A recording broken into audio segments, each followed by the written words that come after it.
नमस्कार साथियों। तो आज हम लोग फिर से हिंदी व्याकरण पढ़ने आए हैं।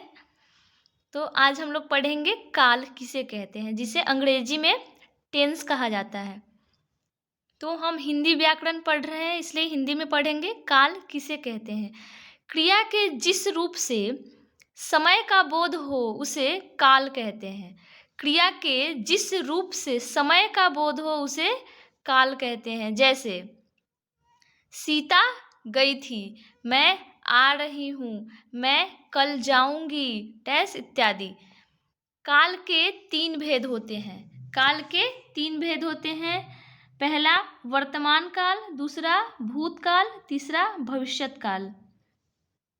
वर्तमान काल किसे कहते हैं? वर्तमान समय में होने वाली क्रिया से वर्तमान काल का बोध होता है। जैसे मैं पढ़ती हूँ, मैं पढ़ रही हूँ, सीता खेल रही है, राधा खा रही है, डैश इत्यादि। वर्तमान काल के मुख्यतः तीन भेद होते हैं। सामान्य वर्तमान, तात्कालिक वर्तमान, संदिग्ध वर्तमान। सामान्य वर्तमान किसे कहते हैं? किसी काम के वर्तमान समय में करने की सामान्य आदत, स्वभाव या प्रकृति, अवस्था आदि का बोध हो उसे सामान्य वर्तमान कहते हैं। जैसे प्रिया रोटी खाती है, तो रोटी खाना प्रिया का आदत हो गया, तो यहाँ आदत का बोध करा रहा है। सर हमेशा डांटते हैं, यहाँ स्वभाव का बोध है कि सर का स्वभाव है कि वो डांटते हैं। राधा बहुत पतली है, राधा का अवस्था को दर्शाया जा रहा है कि वह पतली है। अगर मोटी रहती तो यह बतलाया जाता है कि राधा बहुत मोटी है, यहाँ उसका अवस्था को दिखाया जा रहा है।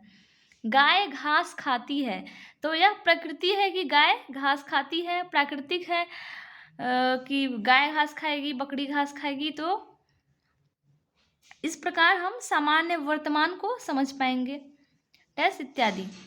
तत्कालिक वर्तमान किसे कहते हैं? इससे वर्तमान में किसी कार्य के लगातार जारी रहने का बोध होता है।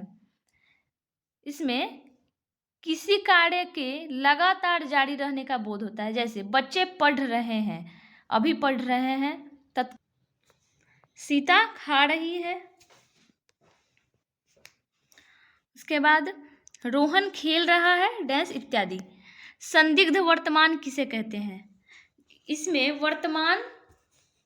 वर्तमान समय में होने वाली क्रिया में संदेह या अनुमान का बोध होता है। जैसे रोशनी पढ़ रही होगी, तो इसमें हम अनुमान लगाएंगे कि रोशनी, अगर हम बाहर हैं, घर में रोशनी है, तो हम बाहर सोचेंगे कि रोशनी पढ़ रही होगी।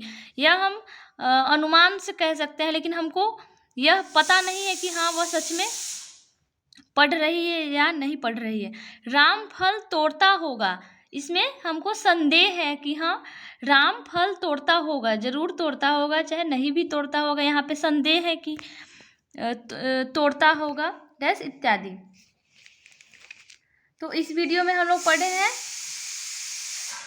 काल किसे कहते हैं, वर्तमान काल, और अगली वीडियो में पढ़ेंगे भूतकाल और भविष्यत काल, और उनके भेद, उनके कितने भेद होते हैं, उनकी परिभाषा के साथ पढ़ेंगे अगली वीडियो में।